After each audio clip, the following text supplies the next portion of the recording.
बाजोड़ में इस हवाले से खबर आपको दें कि पीटीआई के कारकुन रेहान ज़ेब खान का बहीमाना कत्ल।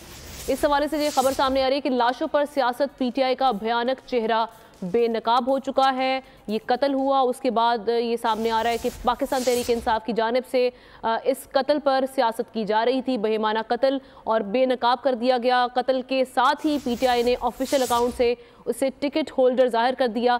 बाजोड़ से रेहान ज़ेब ने पीटीआई के टिकट के लिए रुजू किया था। रेहान ज़ेब के बजाय गुलदाद खान को टिकट दिया गया। रेहान ज़ेब आज़ाद हैसियत में इलेक्शन लड़ रहे थे।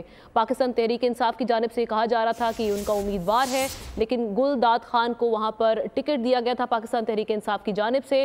रेहान ज़ेब आज़ाद हैसियत में ये इलेक्शन कंटेस्ट करने जा रहे थे। सलमान अवान से मज़ीद तफसीलात जानते हैं। जी सलमान। आज बिल्कुल ये बड़ी अफसोसनाक सूरत हाल है कि जैसे ही रेहान ज़ेब के अफसोसनाक कत्ल की खबर आई, वैसे ही हमने देखा कि सोशल मीडिया पर मखसूस जो अकाउंट्स हैं, मखसूस जो लोग हैं, उनकी जानिब से पाकिस्तान के खिलाफ, पाकिस्तान की रियासत के खिलाफ, इदारों के खिलाफ प्रोपेगेंडा शुरू कर दिया गया। और साथ ही पीटीआई की जानिब से भी ऑफिशियल अकाउंट से उन्हें मकतूल को एक टिकट होल्डर जाहिर किया गया। हालांकि रेहान ज़ेब की लाश को हम कह सकते हैं कि एक तरह से सियासी मकासद के लिए बेचने की कोशिश की गई।